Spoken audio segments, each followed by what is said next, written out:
คณะเตชะณวัดใหม่ห้วยสายตำบลสุเทพอำเภอเมืองเชียงใหม่จังหวัดเชียงใหม่จนถึงวันที่17มีนาคมโดยพร้อมเพรียงกัน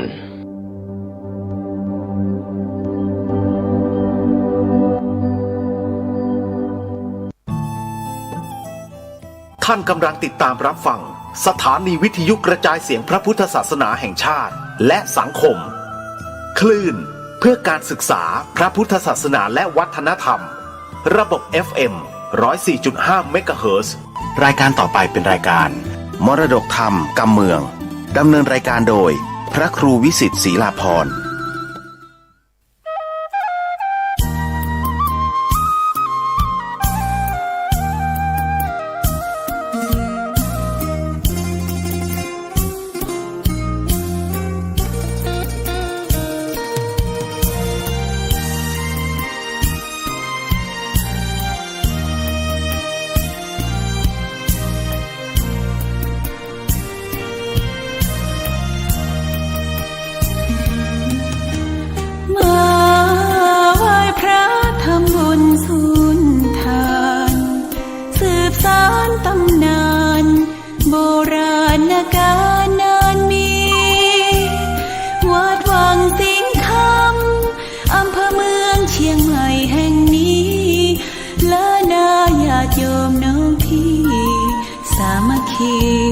ร่วมทานร่วมทุนวัดวังสิงห์คำรู้กันทั่วคอนพระครูวิสิทธิ์ศรีลาภรณ์เทศสอนให้พรเกื้อกูลเจ้าคณะตำบลป่าแดดหน่อเนื้อนาบุญเจริญพรญาติโยมคุณร่วมบุญร่วมแรงศรัทธาพระเจ้าทันใจคู่วัดวังสิงห์คำบารมีเลิศล้ำญาติโยมเลื่อมใสบูชาครูบาเจ้าศรีวิชัยให้พรมวลมิตรสิทธาพระประจำวันเกิดเสริมดวงชะตา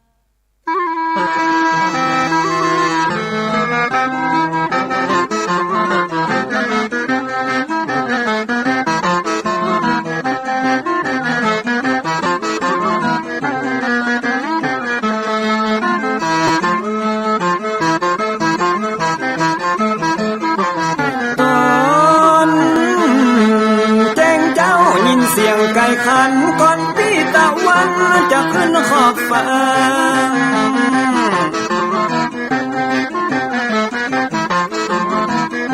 จะหันแสงทองทอแสงจะจ้าจัดการล้างหน้าอาบน้ำแต่งตัววันเริ่มต้นใหม่อย่าได้วันกลัวอย่าได้คุณมัวกังวลโศกหอน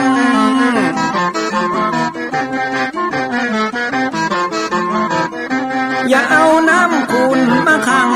คอนอย่าเอาน้ำฮ้อนมาลวงหัวใจฮ้อนอ้วมอารมณ์ขุ่นคองมาตอนรับวันใหม่นี้น้องของได้น้อมเอานำทำคำสอนของพระชินวรประเสริฐเลิศล้ำ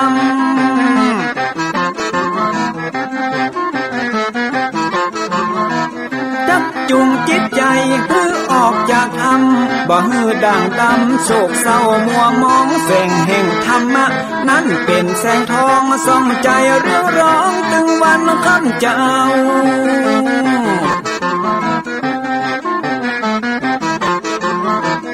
เอาศีลมานำเอาธรรมมาเฝ้าคือจิตใจเฮาจุงเย็นฝ่าฟันทุกเห็นต่อไปหน้าจะบ่ไหววันแต่หนึ่งเชิญพี่น้องมาฟังรายการธรรมะเบิกบานตอน6 โมงเจ้า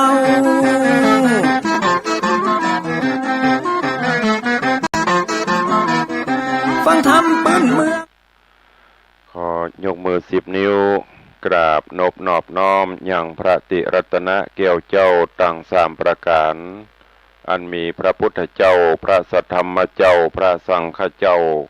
อันเป็นสรณะที่เปิ่งที่เคารพนับถืออันสูงสุดในชีวิตกราบคารวะแตบไตไวสาปุญญาปารมีธรรมที่ปรึกษาเจ้าคณะภาคเจ็ดพระเดชพระคุณหลวงพ่อท่านเจ้าคุณพระเทพโกศลที่ปรึกษาเจ้าคณะภาคเจ็ด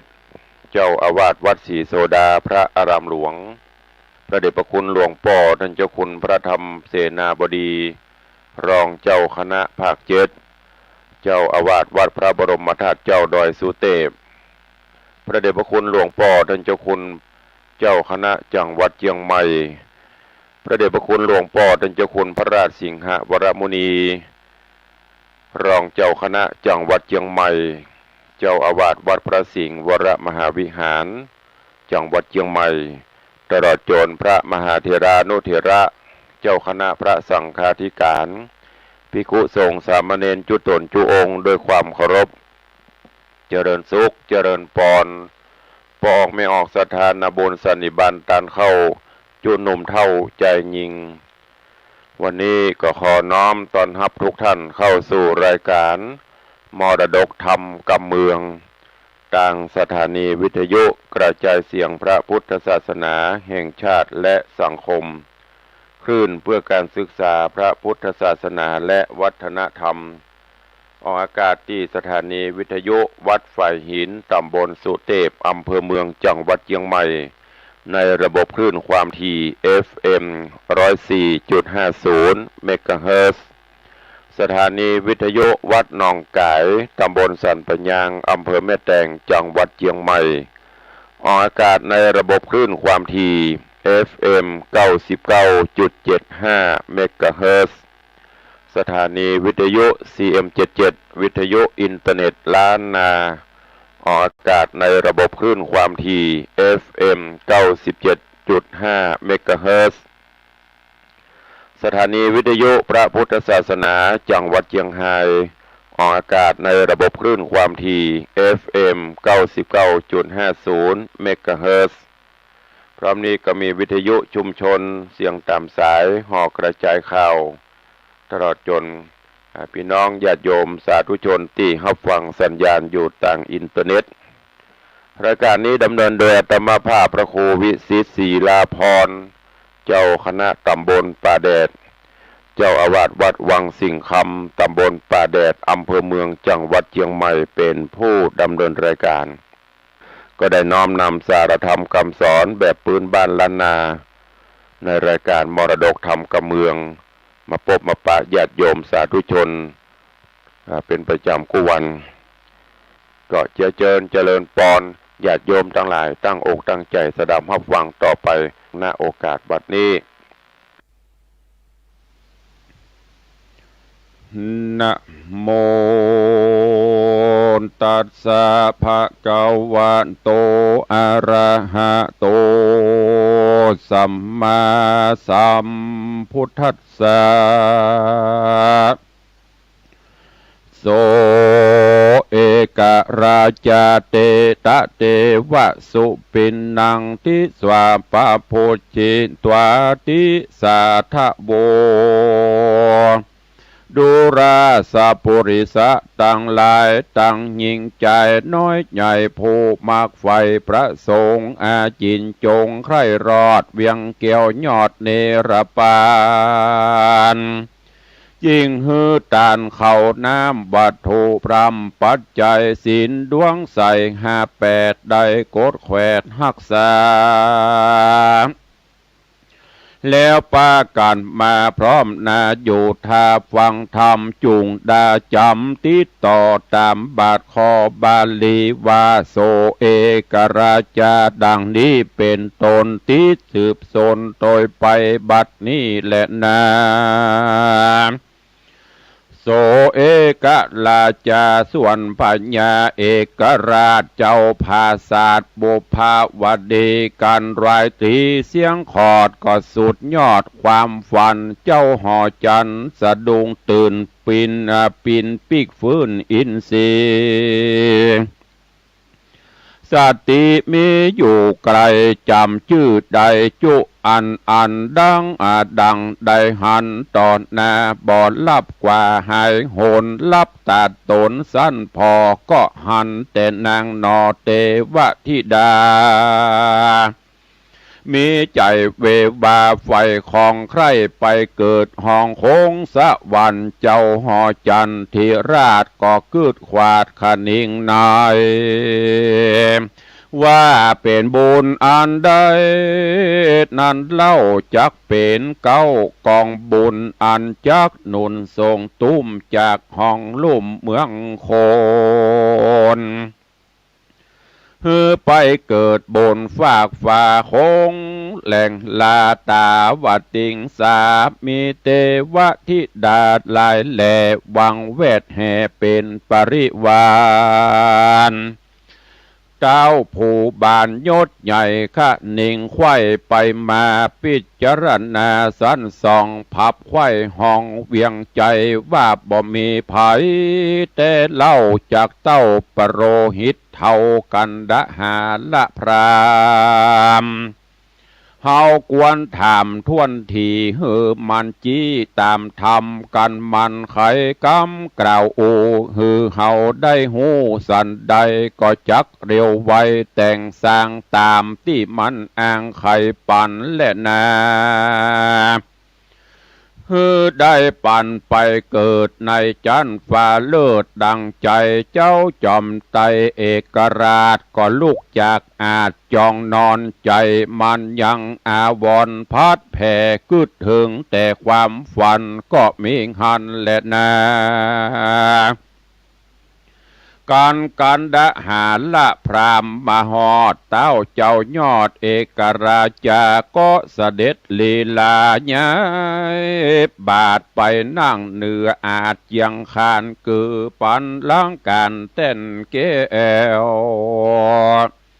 อันเลิศแล้วเรื่องไรอันเศษแนนในแต่งใบ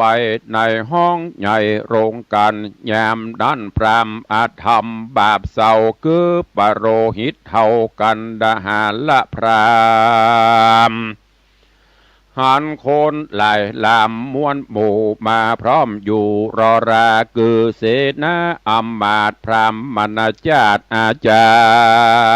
รย์พระมนาจารย์เข้ามาสู่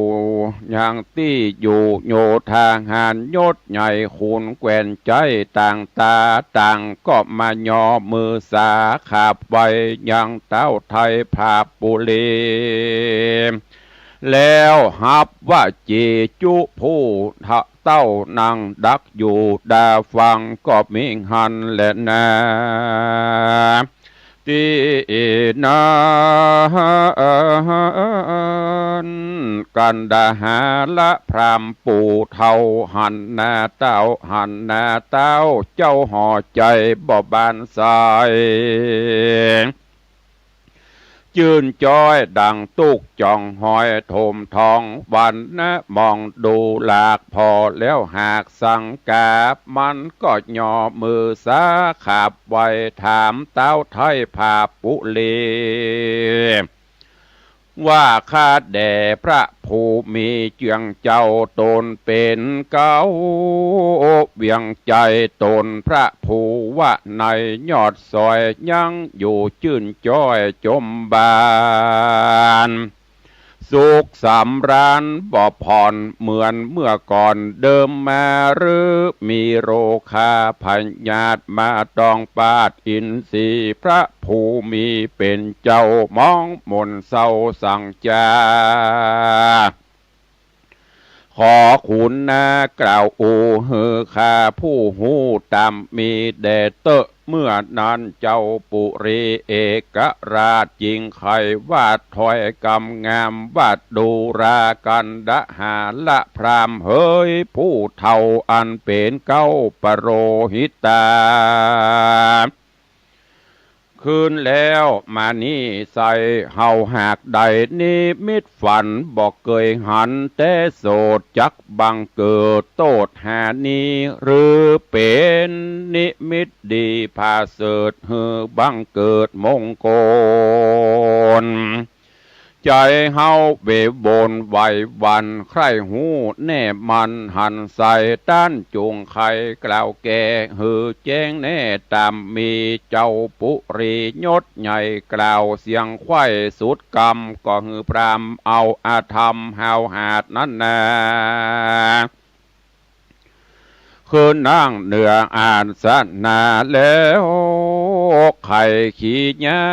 กล่าวอูฮือมันได้หูจุประการก็มีหันและนาตามาทางปะกาเซนโตโอศรัทธา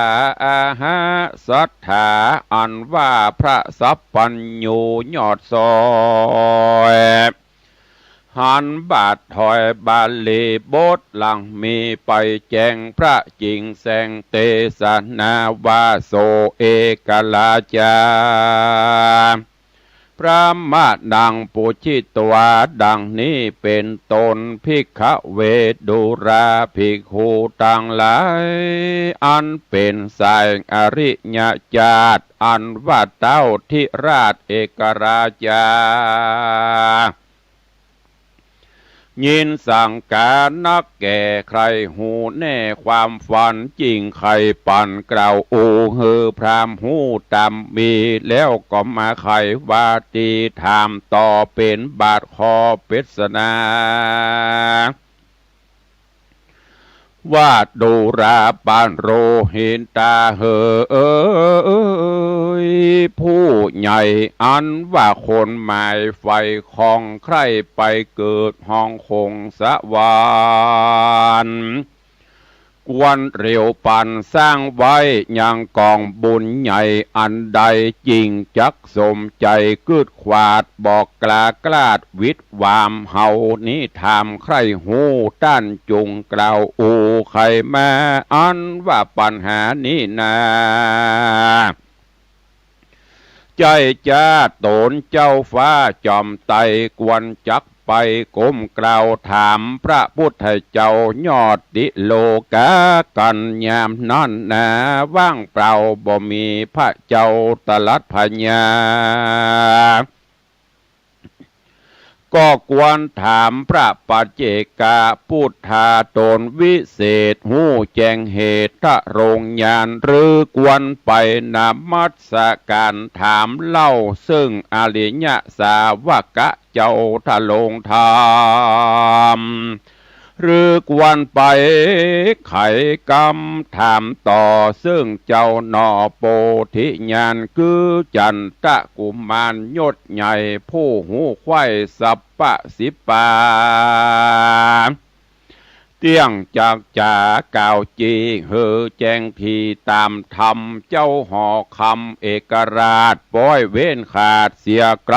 บ่ใส่ใจกึดฮอดป้อยถามผลใบบอดกันดาหารละพรามผู้มีความโลภใหญ่ใจมืดไม่ปาลาดังอุปมาแต่ก่อนเจนปู่มอนตาใหญ่ว่ามีใจคนหนึ่งเล่าลงป่าเศร้าดงตันได้7 วันบอก7 วันเป็นขนาดตุกไม่มาดเลโรน กวางเมาบนปั่นป่าอยู่กลางป่าเดียวดายซ้ำไปปะใจผู้หนึ่งใส่ลงป่าไม้เมาเฟือนได้1 เดือนไข่จอดบ่หูต่างสอดภายผ่านถามยังมันที่สันว่าจัดสอดดันต่างใดมันบ่อาจใครกล่าวจี้หือเสียงที่สังกา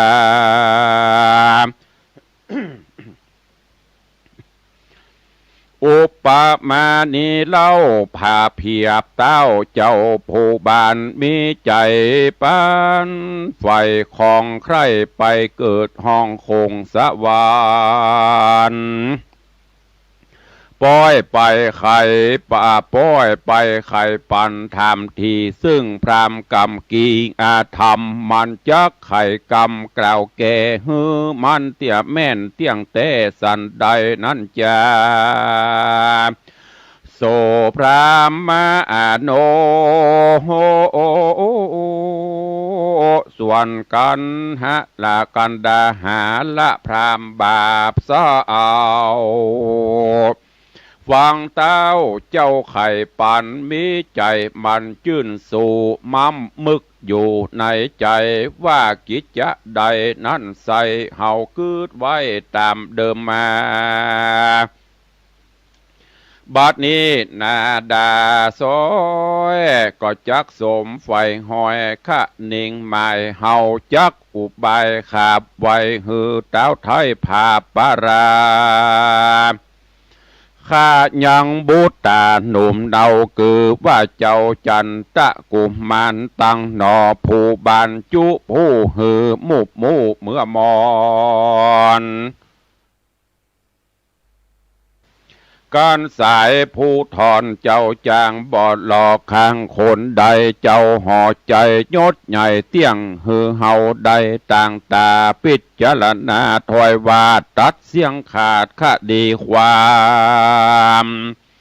เฮาจักมีลาบลายบ่พรเหมือนเมื่อก่อนปังหลังพรามตาปังถอยไรจริงย่อมือไว้ทูลสาว่าข้าแด่มหาราชจะเอา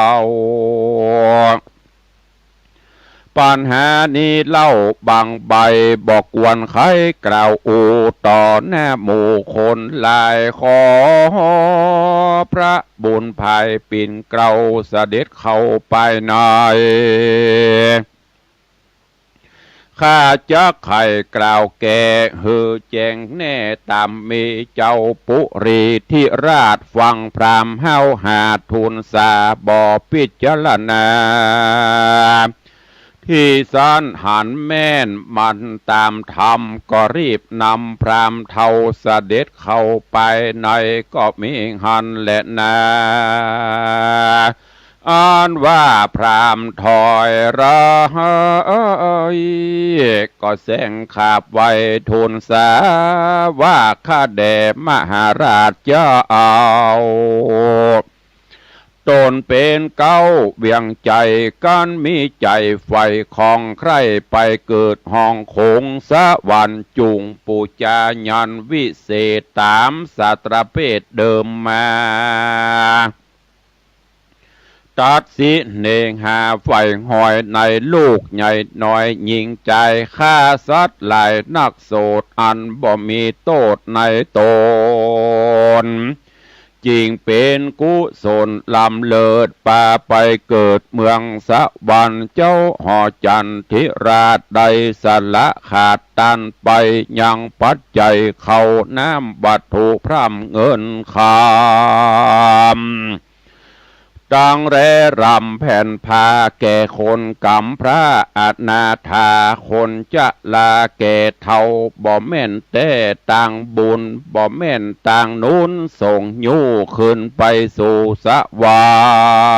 รค์มีแต่ปุจายันนี้เล่าหากเป็นเก้ากุศลจักป่าตนต้านเต้าไปเกิดดาวตาวะติงสามีเทวธิดา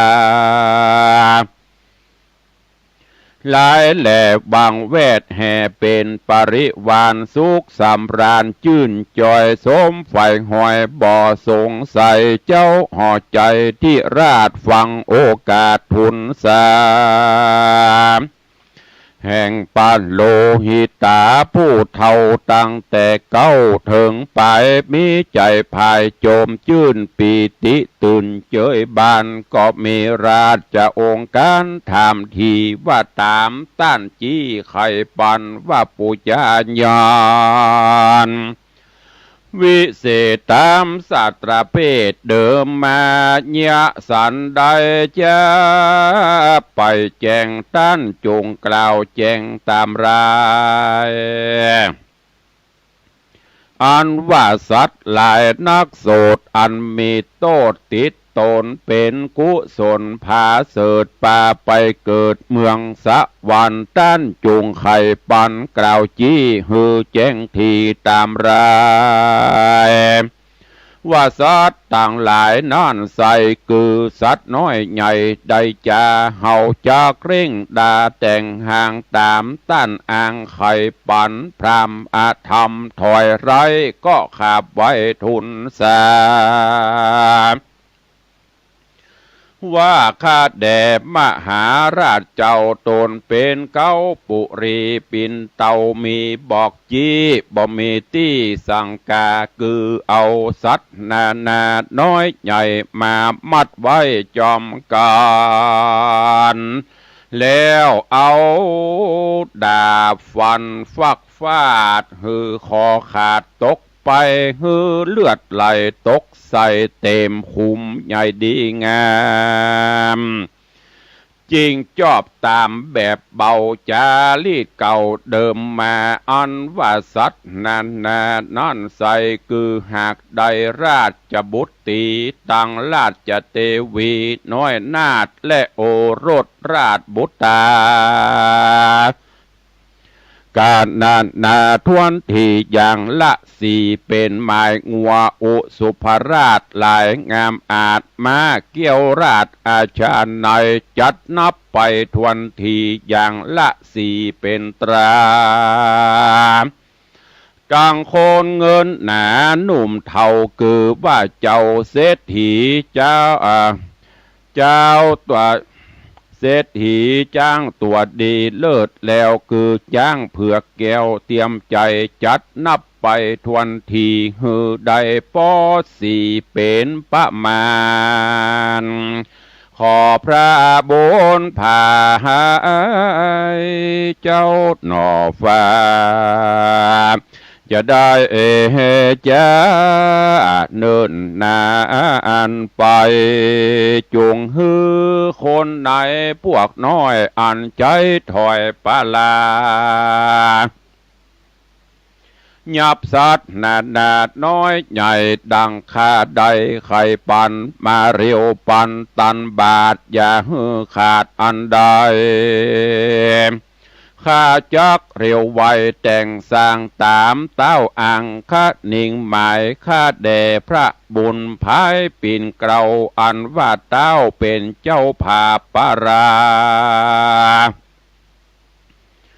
แต่เดิมมาล่วงแล้วย่อมขาลูกแก้วยิงใจข้านางเตรียมคิงแนบคางข้ามาจ้างตัวดีข้าเศรษฐีเงินใหญ่ครบถ้วนไข่ตามรายการจุติตา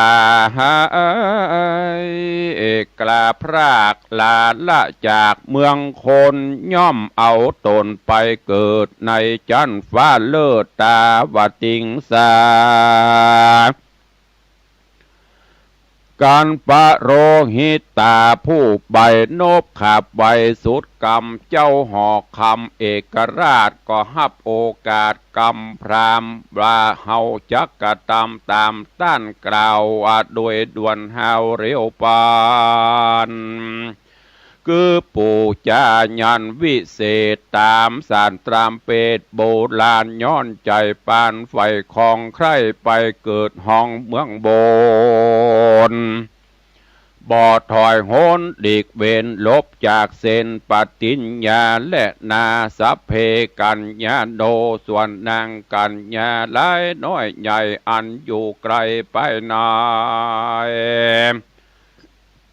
ฟังกำไข่ต่อถอยแห่งปโรหิตถอยปาลากับพญาปินเกลาตั้งแต่เก้าสุดไปนางตั้งหลายสะดุงสติฟุ้งเววาย้อนสีเนกหาหักขอดยังเจ้าหน่อยยอดจันตะกุมมานนางนงครานตะนาจังนางนงครานหน่อยนาดวันนาอาจสมสรีราชเทวีนอดเนาตั้งลูกเต่ายิ่งใจ จากได้ตายความนาโดยดาบกระคมบางอันเจ้าห่อขวางป้อเต้าจักได้นาวขอฟันนางกำนันหลายแหล่ตั้งเจ้าแม่เฮือนนาหลวงนางป้อนปวงมวลหมู่ก้าอันอยู่ไปในต่างมีใจไหววันบ่อตั้งมันเรโรนตีอกตนร้องไห้ดังก้องไข่หอคำก็มีหันแหละนาตามาทางปากาเซนโตโอโอสัทธาอาหาสัทธา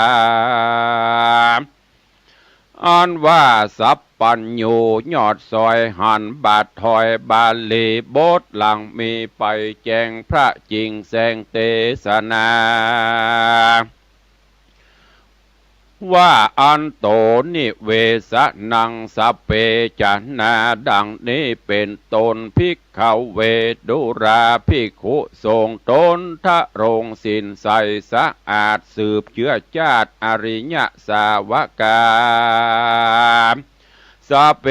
จนาอันว่าคนต่างหลายม้วนหมู่ก้าอันอยู่ไปในแห่งหอใจยอดซอยคือนางนาดน้อยหมู่สะโน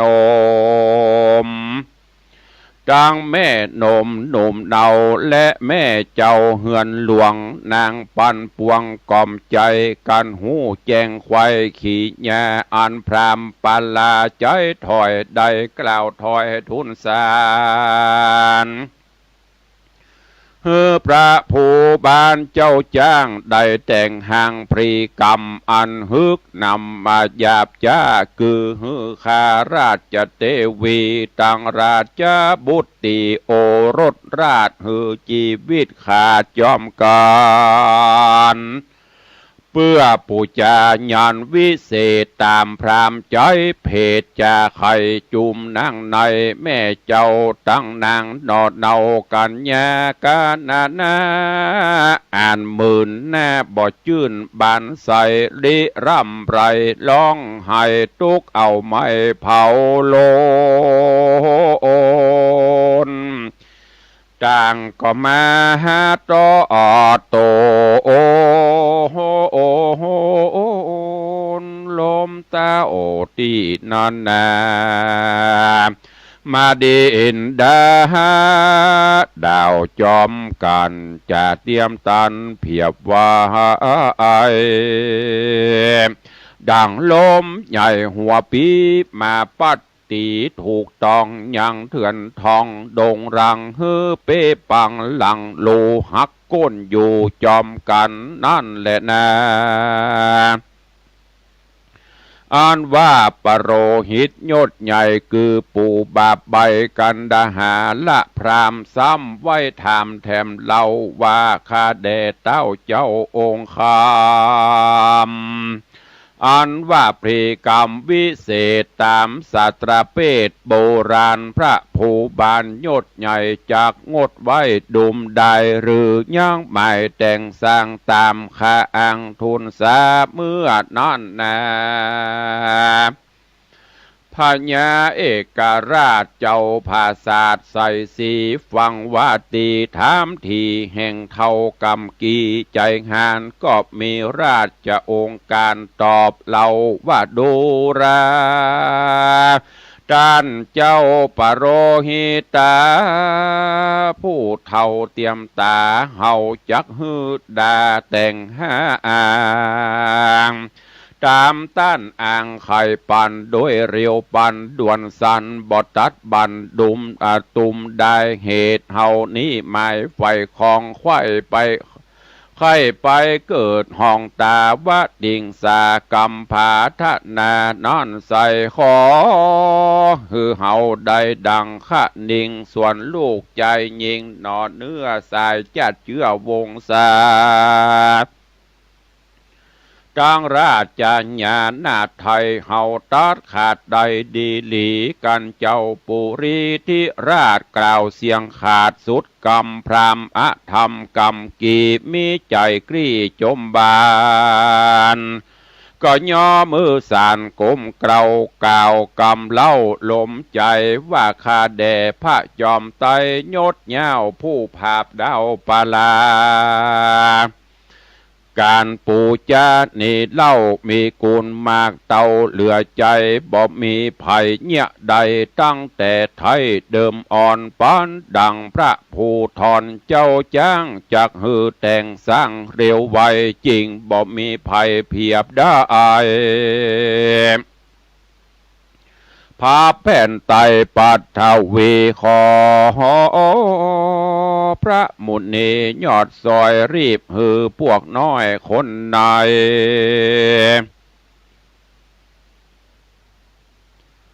ย้อนหน้าบุญปานปอได้สร้างก่อหอมมาจริงจักปางหือได้ดังมากไฟคันเน่งหมายเหตุนานตั้นต่างหลายม้วนหมู่จริงเข้าสู่อาราม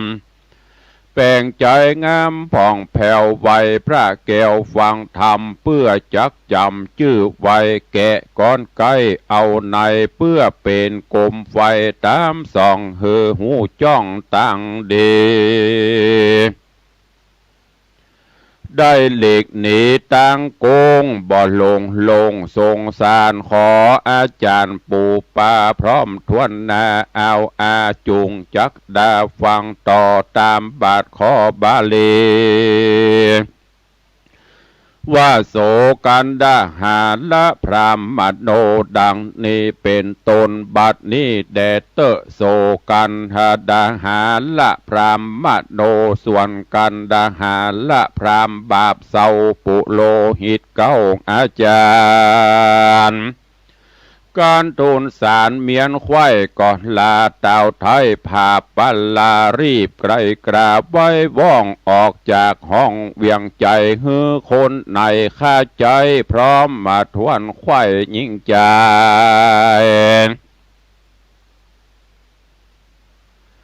รีบโขงขวายด้าแต่งตามปิมแปงเดิมมาตามมันทลิจาก่าวอ้างย้อนใครมั่งแต่งฟันย่างนอคุณทันตนองอาจหือชีวิตขาดมรณาคือฮือดาแต่งใบอย่างคุ้มใหญ่บัดเดียวล้อมหัวเรียวมันแก่นตัดตี้แน่นเลือดลายแล้วก็มาโกดหมายวางขาดบ่ฮือไพราชประจาและคนนาต่างเตศไปอยู่ไกลเขตแดนมันกันจุอันจุสิ่งเมียนทวนยิ่งจุประการพรามสามานห้าวหาดก็ไปอภิวาทุนสาฮือผาญายศใหญ่หูแจงไข่ตามมีก็มีหันและนาโสลาจาส่วนพัญญาโยดเย้าผู้ภาพดาวบุพภาวัดดีฟังวัดดีบอกเล่าแห่งพรามเท่าใจหานก็มีราชองค์การโป้งขาดบอกพวกหาวหาใจไฟวัดดูราเสนาในเฮ้ยผู้กล้า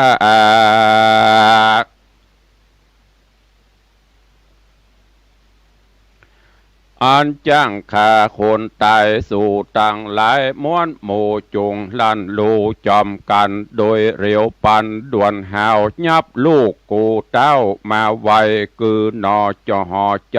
อุปราชเจ้าหน่อยนาจันตะกุมารและสายผู้บ้านน้องหาน้องเดาคือสุริยะเจ้าคิงภายตั้งสองใจพี่น้องเกิดห่วมต้องอากะมเหสีจังลูกเทเวศน้อยนาดวันนาอาจเจียงคานชื่อพัทธเสนกุมารผู้ปี้อย่าหือหลีกลี่นี้กายกับน้องสายใจอ่อนหน่อยชื่อเจ้ายอดซอยสุระกุมารสีนอกุมารนี่ใส่ยับหืดใดนอนำมากุ กูก็จากได้ฟันขาดฮือชีวิตขาดดับขันเพื่อปูจายันวิเศษตามห้องเหตุปรีกรา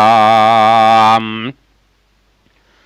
อันจักนำกูเต้าโพ้นจากดาวเมืองคนได้เอาตนไปเกิดในจันฟ้าเลิศตาวติงสาและนาสาเปราชาปุริสาส่วนคนในพวกน้อยอันใจถอยฮึกหานรีบรับราชองค์การโป้งขาดแห่งเต่าที่ราชใจไฟก็เรียวไว้ตั้งหมู่เล่นไปสู่พังกาแห่งอุปราชาหนุ่มเนาคือว่าเจ้าจันตะกุมารแล้วไขการบอกเล่าว่าข้าแด่เจ้าบุญมีบัดนี้เจ้าปุรียศใหญ่อาจญาใส่ปันมาผู้ข้าตั้งหลายเอ็ดนี้เล่ามายับเอาเจ้านำไปโดยเรียวไวด่วนสันเพื่อเอาดาบบันตัดคอเลือดสอบนอไทยตกลงใส่ในขุมย้อนใจหุมไฟอ้างจากแต่งสั่งพรีกรรมอันเป็นบุญนำล้ำเลิศป่าไปเกิดเมืองสวรรค์ขอเจ้าจอมขวัญอย่าจ้าไปจอมตูคาบัดเดียวแด่เตอะเมื่อนั้นอุปราชาหนุ่มเนาหนอพระเจ้าถ้าลงยานคือจันตากุมารตนองค์อาจฟังถ้อยวาดกรรมจาแห่งราชาปุริสาแห่งราชาปุริสาพวกน้อยจริงกล่าวถ้อยจะถามว่าดูราใจรามใจกล้าอันแกว่นขาคนตายอันว่าเต้าบุญภายตนป้อจักสร้างก่อกระทำยังพีกรรมวิเศษตามสัตรเพศปินเตาคือนำเอาเห่าไปฆ่าหือความนาดับขันเพื่อปูจายันนั้นใส่เต้ากึดใดในใจหรือมีคนใดบอกเราอย่างเงื่อนเก้าขี้แยเฮานี่นาใครหูสู้จงกล่าวอูมาไว้ตีนั้นเสนาในพวกน้อยก็ตอบถอยกำงามว่าการดาหาละพรามผู้เท่าอันเป็นเก้าอาจารย์ได้ทูลสารขาบไว้บอกเต้าไทยผาปะลาว่าการผาธนาไฟของไข่ไปเกิดห้องคงสะวันจุงปูจายันวิเศษตามเก้าเหตุปินเตาคือนำเอาลูกเต็นตราแล้วนำมาพร้อมหน้าเอาดาบกระคมใส่แกว่งกวัดไกวฟันขาดหือคอขาดจอมกันเลือดมันนาเข่ามันจุผู้ไหลลงสู่ในขุมเอาลัวสุ่มแวดไกลเอาไม่ตันตาตัดสิเนหาขาดบ่ไม่มาดมองเงา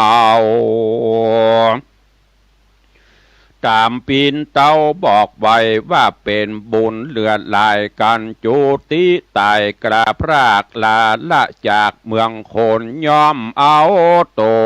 โหนไปเกิดในจันฟ้าเลิศเมืองสวรรค์เจ้าห่อจันป้อเต้าฟังกำกล่าวทุนสาแห่งปุโรหิตาผู้เท่าอันเป็นเก้าอาจารย์ก็มีราชองค์การโป้งขาดหือคาบาจุคน มายับตนแห่งเจ้าอันเป็นลูกเก้าใส่ใจเพื่อนำไปฟันขาดเหือชีวิตขาดมรณะตามกำทุนสากล่าวจี้แห่งพรามกำกีผมข่าวนั่นและนาเมื่อนั้นจันทกุมารหนุ่มน้าเอานอพระเจ้าถ้าโรงธรรมได้ยินกรรมที่ถอยแห่งพวกน้อยคนใดจริงจะใครถามเล่าว่าเต้าเจ้าป้อผาปาราฮือสู่มาหลายแหล่เพื่อยับเฮาแต่เดียวได้หรือยับหลายเผาผู้เผาผู้เฮาไข้หูตามเมการดอบมุนีโตนองอาจถามเสียงขาดสุดปลายพวกน้อยเท่าไหวขับไว้ว่าตนเต่าไทยผาปาลาฮือยับอุปราชานิเล่าต่างน้องแห่งเจ้าสามใจนำไปถวายฮือใดอย่าเว้นไว้คนใดและนาเตสังวาจานังสุตัวนอโปธิญาณย่ออดซอยฟังพวกน้อยจะใครก็หันใส่แจงทีบอบเมตีสังกาว่าพรามปัลลาบาปเศร้าคือปู่เท่ากันดหารละพรามผู้มีความโลภใหญ่บอกเกิดไข้ว่าต่างไว้ตันหาดหลายเฮาหาดปองอาฆาตตัวเฮาตุกบอบเบาห้อนไม่จริงเกิดได้มาปานต่างวงวานปีน้องต่างคนห่วมห้องปุรีนอมุนียอดซอยจริงต่อถอยกำไปว่าดูราเสนาในใจกล้าสู่อย่าได้จ้ามาไวจูงนำเฮาไปด่วนเฮาตามราชอาจญาเต้าผู้บานเฮาจักไปทูลสารก้มกล่าวขอพ่อเจ้าผู้มีได้ผ่านนี้เว้นไว้อย่างน้องนอไทยสามใจฮือเฮาตายความนาโดยดาบกราคมเดียวแต่คนเดียวเต้าอันฮือน้องเจียงจันสามใจต่างคนหลายจูผูได้ตั้งอยู่ยาวไปกันเจ้าจากใครเสียงถอยจุมพวกน้อยคนหันก็ตามราชองค์การด่วนเฮานำเอาหนอเต้าจอมตายโดยเรียวไว้บอดจ้าไปไว้นาหอคำแล้วไปนำน้องเจ้าตั้งสามคนเล่ามาปั่นฮืออยู่จอมกันตั้งสี่บ่ฮือหลีกลี่ไปไหนแล้วเขาก็ไปขาบไว้บอกเต่าไทยเอกราชาว่าข้าแด่มหาราชจะเอาตนเป็นเก้าเพียงใจตามดังพระภูวันในยศใหญ่อาจญาใส่จำหมายฮือผู้ขาดหลายม้วนหมู่ไปยับเจ้ากลิ่นกูอุปราชาทั้งสามราชจำบูตาพูดน้องมาไว้กลางห้องลานหลวงอันคนปันปวงน้อยใหญ่จ้างเตียวไตมากหลายบัดนี้ผู้ค้าใหญ่น้อยได้ตัวตามถอยราชองค์การแห่งพระผู้บานยศใหญ่เมียนเสียงไข้ตามกำและนาตังสุตวาลาจาส่วนพญาเอกราชฟังโอกาสจะใครแห่งคนในพวกน้อยใจจื่นจ้อยจมบาน สามีราชองค์การแถมเราว่าจุมสู่เจ้าตั้งหลายจุงพันภายด่วนหาวเข้าสู่ดาวพังกายับเอาทิดาอ่อนน้อยคือนางยอดซอยอุปเสนานางโกลิลางามอาจนางมุทิกาหน่อยนาดสมศรี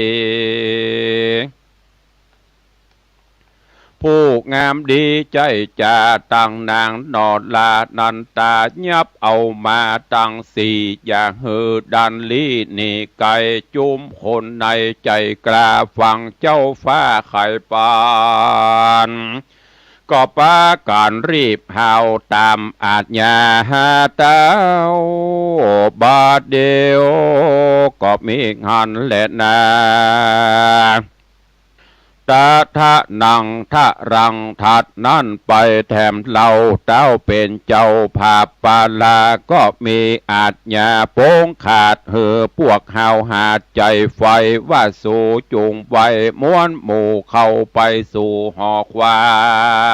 งยับเอานางน้อยอ่อนอันเป็นกู้สอนราชเทวีผู้ทะลงสะลียศใหญ่คือนางนาถไทยวิชยานางโสภาบ่อเศร้าคือนางนอดเนาเอราวดีตังนางเกศินีงามอาจและนางน้อยนาถสุนันตายับนำมาตั้งสี่อย่างหือต่ออย่างหือตันลีนิหายพวกหน่อยหลายใจกล้าฟังเจ้าฟ้าโป่งปันเกาะปากันตั้งหมู่เล่นเข้าสู่หอควางยับเอาสี่นางน้อยนาดจากห้องลาดหอดในนำไปไว้ด่วนเฮาสู่ด้านดาวสู่ดันดาวกลางสนามที่ตนใจลามดุมเดาหนอพระเจ้าทะลงยานคือจันตะกุมารยศใหญ่กับน้องหนอไทยยิงใจพงนั่งใหญ่ก่อนหน้าเพื่อฮือเจ้าฟ้าราชปิตาเอาดาบคมจะฟันขาดหือชีวิตขาดเมื่อมอนตามพรามผมปอนใจหยาบใดไว้ขาบทุนสายามนอนนางกันยามากเต่าตังแม่เจ้าเฮือนหลวงคนปันปวงไพรไตอันอยู่ไกลเล่งหันต่างปากันยาวเยือกใจความเขือกเมาวนตุกเผาโลจองห้อยน้ำตาย้อยลำลายย้อนมีใจหักขอดอย่างสียอดเทวีสีราชบุตรีน้อยนาถสีราชโอรสราชบุตราอันพระญาเจ้าฟ้าจักเอาดาบกล้าสับปันเขาปากันเอาไม้ร้องร่ำให้ปริเทเวตานาริร่ำจากล่าวถอยมีบ่อน้อยลายพระการก็มีงานแหละนาตาตะนันตรังทัดนั่นไปแถมเล่าเต้าเป็นเจ้าผู้บ้านก็บอกคนหานพวกหน่อยอันใจถอยกาลีว่าในราชธานีนิสัยมีเศรษฐีใหญ่เงินลายติดสืบสายเงื่อนเก่าลายเจนเจ้าเศรษฐีสี่คนมีแน่มันคนหนึ่งนั่นชื่อปุณณมุขเศรษฐีเข้าของมีมากเต่าไหลหลังเข้าเหลือลายคนหนึ่งหมายชื่อไว้ว่าพัทธิยะใหญ่เงินนามเหตุมีเงินคำบ่อผ่อนหูควายบ่อนเวียงใจคนลัดทัดไปแถมเราชื่อว่าสิงคาละเจ้าเศรษฐี เขาของมีนักโสดหลายตื้อโกดกันนามีวงศาพี่น้องอยู่ไขว้ห้องเวียงใจคนทัดไปนั่นใส่บานเศรษฐีใหญ่มันเป็นเศรษฐีเป็นเศรษฐีใหญ่มานานมีนามขานแต่เก่าว่าพัทธะเจ้าเศรษฐีเข้าของมีหลายแหล่พี่น้องแพร่หลวงหลาย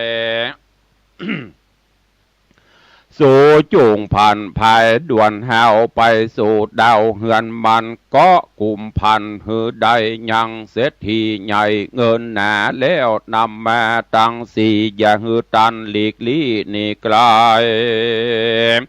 โจมคนในใจกล้าฟัง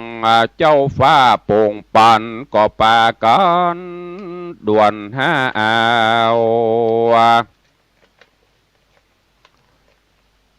แล้วก็ปากันไปตามอาจญาเต่าจูประการก็มีหันและนายามนั่นปุริสาพวกน้อยอันใจถอยกาลีอันเศรษฐีทั้งสี่ออกจากที่แดนตนรีบเรรนไวว่องไปสู่ต้องสะนามยามนานคนหลายลามหนุ่มเทาอันเป็นเชื้อเผ่าเศรษฐีดังเจ้าปุรีไพรไตอันอยู่ไกลเล็งหันก็ปากันยาวเยือกใจความเขือกเรโรนโกละโหนเกลือก็อ่อง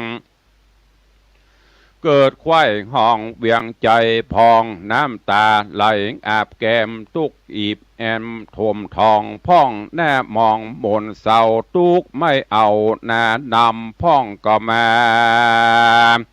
ไข่กำร่ำถอยมีบ่อน้อยหลายพระการก็มีหันและนาว่าเจ้าผู้บานยศใหญ่บ่ตวยไตตามธรรมเต้าฟังกรรมพรามเท่าอันบาปเศร้ากาลีเหือยับเศรษฐีไปขาหือความนาดับขันเพื่อปูจาญาณวิเศษอันจักเป็นเหตุบันดลฮือตัวตนแห่งเต้าไปเกิดดาวคงสวรรค์เฮาบ่หันเป็นแก่นคือบ่แม่นตามธรรมหากเป็นกรรมฮึกหยาบคือเป็นบาปนำนาอันจักป่าไปเกิดในกำเนิดอบายเจ้าบ่หมายคืดควายไพร่ไตยิงใจเต้าคะนิ่งหมายใจสอดจักเอาตัวรอดเดียวปอนหมายตัวหอยนักปราดป้อยย้ายบาดเสสามไปต่างต่ำไตย้อนบาปใบ ย้อนตาบอดใบมัวดำออกนำต่างติ้วต้องป่าเข้าเถื่อนทองดงไพรก็มีหันและนานิติตาขีญาสังวันนาวิเศษจะห้องเหตุยังจันตะกุมารจะดกผูกทวนที่สี่ก็บังโกมสมฤทธิ์เดชกับญาติโยมท่านสาธุชนทั้งหลายวันนี้ขอความสุขสวัสดีจงบังเกิดมีกับญาติโยมศรัทธาทุกท่านอยู่เย็นเป็นสุขจุ่มเนื้อเย็นใจขอให้มีร่วมกับสถาบันการเงินเดินหน้าแก้ไขปัญหาหนี้สินเงินกู้แก่บุคลากรภาครัฐทั้งระบบเพื่อให้มีคุณภาพชีวิตที่ดีกระทรวงเกษตรและสหกรณ์ปรับแผนปฏิบัติการฝนหลวงเพื่อบรรเทาฝุ่นละออง PM 2.5 ผู้นำรัสเซียเตือนยูเครนจะต้องถูกลงโทษสำหรับการพยายามขัดขวางกระบวนการลงคะแนนเสียงเลือกตั้งประธานาธิบดีรัสเซียบัลลังก์ทัพทิมแดงกับศศิการทองจันทร์นักกีฬาเทควันโดคว้าตั๋วโอลิมปิกปารีสเกม 2024 ต่อไปเป็นรายละเอียดของข่าวหน่วยงานภาครัฐร่วมกับสถาบันการเงินเดินหน้าแก้ไขปัญหาหนี้สินเงินกู้แก่บุคลากรภาครัฐทั้งระบบเพื่อให้มีคุณภาพชีวิตที่ดีวันนี้นายเศรษฐา ทวีสินนายกรัฐมนตรีและรัฐมนตรีว่าการกระทรวงการคลังพร้อมด้วยผู้แทน11หน่วยงาน แถลงข่าวความคืบหน้าการแก้ไขปัญหาหนี้สินเงินกู้แก่บุคลากรของรัฐโดยนายกรัฐมนตรีกล่าวว่าปัญหาหนี้สินของข้าราชการและบุคลากรภาครัฐเป็นหนึ่งในนโยบายสำคัญของรัฐบาลเพราะข้าราชการเป็นภาคส่วนสำคัญในการขับเคลื่อนประเทศให้เดินไปข้างหน้าหากมีหนี้สินจำนวนมากรายได้ไม่เพียงพอจะทำให้กลายเป็นสารตั้งต้นของความพยานะของประเทศเพราะอาจจะประพฤติผิดกฎหมายเพื่อให้ได้เงินมาราชการก็เป็นภาคส่วนที่สำคัญที่สุดในการที่จะขับเคลื่อนประเทศชาติให้เดินไปข้างหน้าได้ถ้าเกิดเรามีหนี้ล้นพ้นตัวเนี่ยชักหน้าไม่ถึงหลังทำงานเท่าไหร่ก็ไม่พอใช้ดอกเบี้ยผมว่าอันนี้เป็นสารตั้งต้นของความหายนะของประเทศผมใช้คำนี้นะครับเพราะว่าไม่ใช่แค่จะมีตังค์ไม่พออย่างเดียวก็อาจจะไปหันไปพึ่งสิ่งที่ไม่ถูกต้องตามกฎหมายว่าเป็นยาเสพติดที่ทำให้จิตใจสบายใจขึ้นซึ่งเป็นความเข้าใจผิดหรือว่าไปประพฤติผิดทุจริตประพฤติไม่ชอบเพื่อที่จะได้เงินมาเพื่อจะใช้หนี้เราต้องให้ความใส่ใจเป็นพิเศษแต่ผมอยากให้พวกเรามีความทะเยอทะยานที่จะพยายามช่วยเหลือพี่น้องประชาชนให้มากยิ่งขึ้นอีกเพื่อชีวิตความเป็นอยู่ของพี่น้องประชาชนที่จะดีขึ้นได้ขณะที่พลตำรวจเอกกิตติรัตน์พันเพชรรองผู้บัญชาการตำรวจแห่งชาติในฐานะรองประธานคณะกรรมการกำกับการแก้ไขปัญหาหนี้สินภาคประชาชนกล่าวว่าคณะรัฐมนตรีได้มีข้อสั่งการในการแก้ไขปัญหาหนี้สินบุคลากรภาครัฐโดยให้ทุกส่วนราชการปรับปรุงกำหนดหลักเกณฑ์การหักเงินเดือนให้คงเหลือสุทธิไม่น้อยกว่า30%สถาบันการเงินกำหนดอัตราดอกเบี้ยให้ต่ำลงการแก้ไขปัญหาหนี้เงินกู้สวัสดิการของบุคลากรภาครัฐนับเป็นยอดหนี้ที่มีขนาดใหญ่และมีความสำคัญแต่